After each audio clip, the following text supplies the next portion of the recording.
excited to be playing in Philadelphia Small Works Gallery. Big shout out and thank you to Natalia, to all the folks here for having us. Yeah, the last time I was here was for a poetry reading, and I was reminded of Poets' Time and when poets like start, and I guess the idea was that they start a little bit like after when they say they're going to start. And so I was thinking about Musicians' Time. And Musician's Time is kind of like, oh, I have a gig before and I have a gig after, so I've got to get there totally on time. But I guess we're not starting exactly totally on time. But we're about to begin. This is the violin I'm going to play starting off this concert. And one place to start with the story of this violin is at a polling station at the edge of suburban Pennsylvania, where I lived with my parents at the time. And this was right about the time that some states were criminalizing the act of passing out food and water to people in voting lines. And even though the lines themselves were really mellow in Lower Frederick, where I was, I still wanted to do like something to kind of make voting feel good. So I showed up with my violin to play. And when I pulled up at the municipal building, there was this 80-year-old man there, and he was already out there playing like some John Denver on his guitar and singing. And this is how I met John, and he invited me to join him on the fiddle, and I did. John, who I got to know much better over the next few months, is an amateur luthier and or string instrument maker in Harleysville, Pennsylvania. And soon after I met him, he showed me his workshop, and he asked me if I would like a violin that he made for me. And I was like, I really don't know what to expect, but sure. So I was kind of around as John mixed the varnish and sanded the violin and put the sound post in and painted the pegs. And John kind of does this unusual thing with bridges, which you can see he likes to put fishing wire between the bridge, the wooden part, and the strings, which I don't know anybody else who does that, but it has a really unusual sound. And he did it on this violin too. So this will be our first playing.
Who is the composer?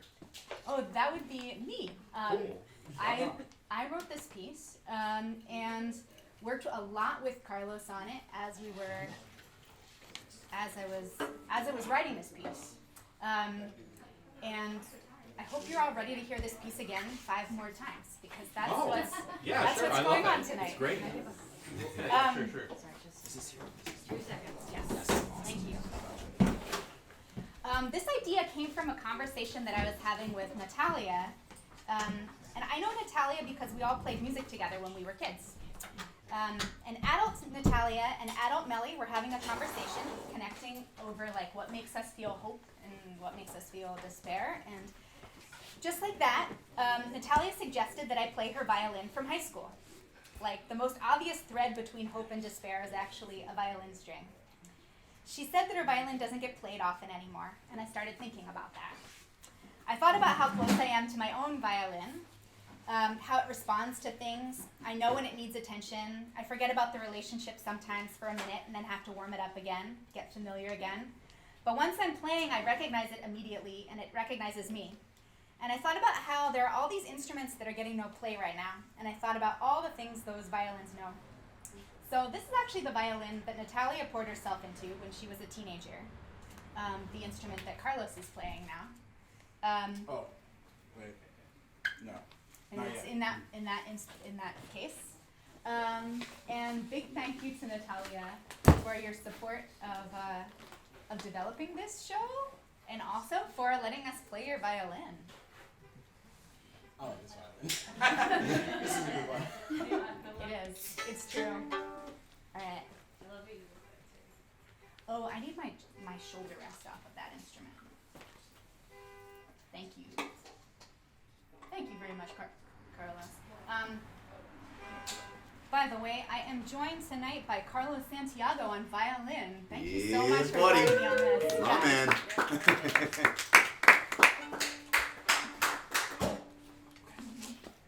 Alright. I'm like Would so you like blind. Should this be a little bit higher? Is it possible to move this here? Right here? In the center? Yeah, that's better. Just like that. That. Perfect. Okay. Cool.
That. Okay. Carlos was just pointing out to me that It's like deja vu. if you wanted to not clap after every single one, you don't have to clap after every single one. And he's right about that. We could have a different kind of flow there. I didn't think about that when I was planning this out, actually, to be honest. I think So, we're gonna clap. The next ones are, oh, thank you. You got me. Thank you. Thanks very much, Carlos. So the next two are a pair, and they come to us from different times in one person's life.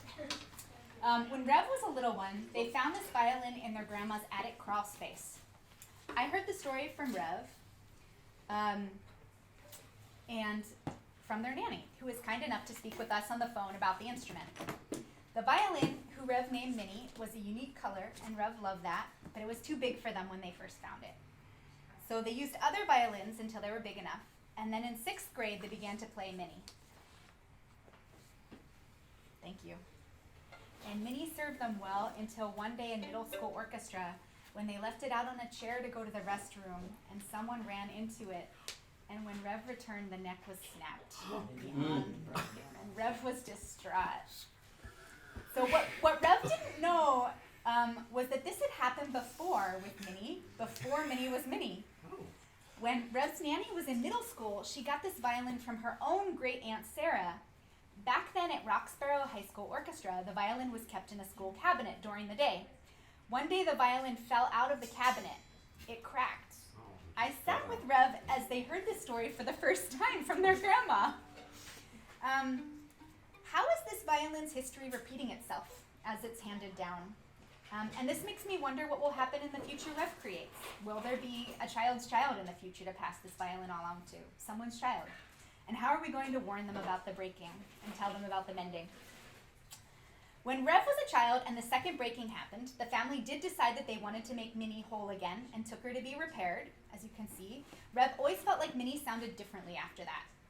Rev played Minnie through the beginning of college when Rev was auditioning for music school and knew they needed a new violin that would fit the sound world expected from a violin applicant. The second violin that we'll be playing today is also Rev's violin.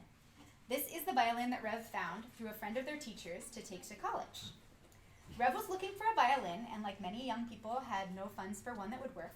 While volunteering at a Suzuki teacher training in Princeton, a friend of their teacher's heard about the situation and let Rev know that she had an attic with 5 or 6 violins in it. And Rev was welcome to one. Rev played all of them and chose one that turned out to have been made by an amateur luthier for his son. His son had played it through high school until a line dancer stepped through the body of the instrument during a talent show. And then that violin was repaired. And then the son went off to college and didn't play the instrument anymore. So it was given to the teacher who gave it to Rev. The violin's maker was really interested to meet Rev, and when they met, expressed how excited he was that his violin was finally going off to college. So, I'm excited to play these two together. Thank you. I appreciate you. I really like this violin. Me too. That's Yeah. lovely. First finger E on the D string is like perfect. Yeah, it's each violin has a different place where each note kind of lies roughly. How's the F on the E string? The F on the E string is low. It's low? Okay. Yeah, It's like Okay. No squeeze. pun intended. Okay, here we go.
don't Yeah. want to have Thank to. you. Okay. I don't know if you intended this, but the last chord always reads to me as a 4 chord. I don't know if anyone else is getting It that. could be. You It wanna might go, just be me. You want to No. go back to a 1 there? Like, not that there's any. 4. I don't know what the tonal center is, but Yeah, it's I kind feel of like we centered. end on 4, and I like that. We're gonna play it again. But it always feels like there's like going to be a next chord, but then there's not. But that's why I like it. See, Anyway, Yeah, it's that's party. it's It's the a party. that's the circle that it's trying to be. Yeah. We're halfway through this circle, and we're halfway through the violins right now. And I have bad news, thank you, and I have good news. And the bad news is that the next violin is a difficult one to play. Perfect. But Awesome. the good news Let's is go. we're getting Let's hardcore go. with it now. But this is a special violin to me, and it absolutely had to be included. Because this is the violin that my mother and father bought when I was 2 years old. You should show folks this in the case to everyone. Like, just, yeah. It's ridiculous. Are we passing this? Okay, we're passing it around. Okay. Gentle, Um, gentle. It's just a baby. This is the one they got for me when I finished learning everything that I could learn on the paper violin. And I imagine my parents at that time, both of them younger than I am now, and I imagine their hopes and dreams, and I imagine the kind of dreaming that goes into having a 2-year-old child. Red dandelion hair and those tiny, tiny little fingers and fingernails, and the kind of dreaming that goes into thinking this child will be a violinist. Some people get their musical anointing in a stream of lucid acid right dreaming, I've been told.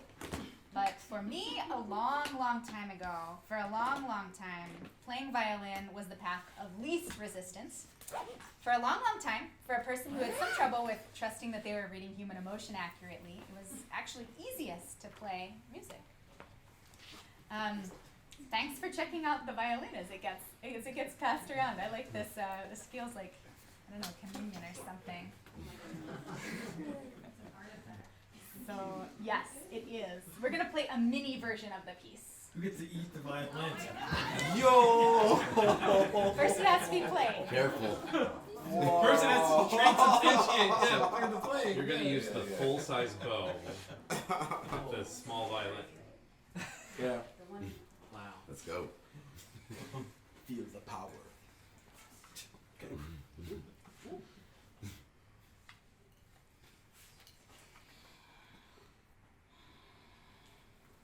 Good luck.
you.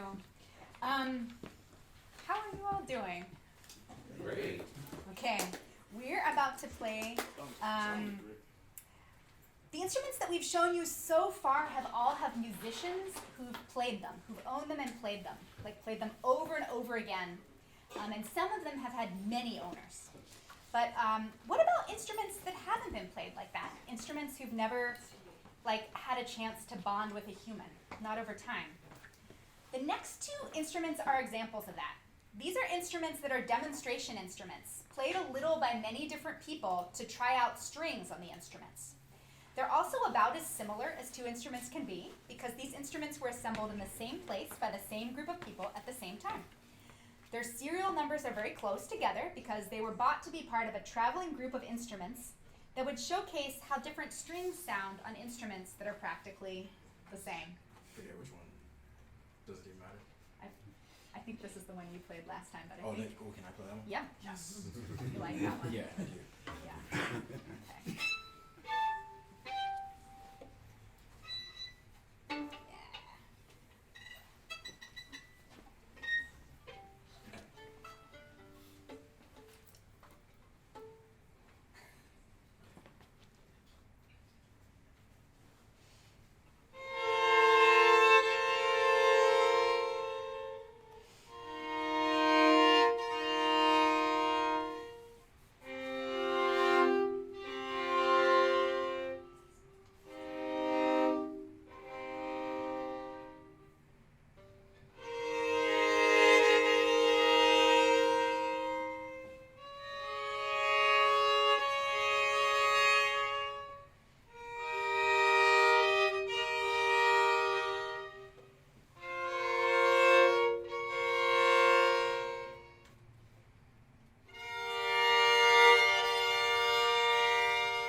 of violins.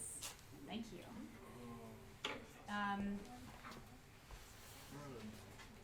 Oh, these are our violins. Oh, okay. These are our violins. Here we They're go. the last ones we'll play. Listen, my friend. All right. I just want to say thank you to the gallery space, Philadelphia Small Works Gallery, to Natalia for hosting us.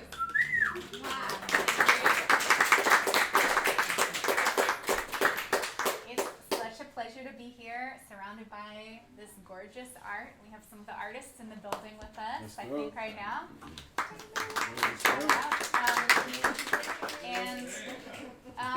And big thank you to Carlos Santiago for helping me out with this project.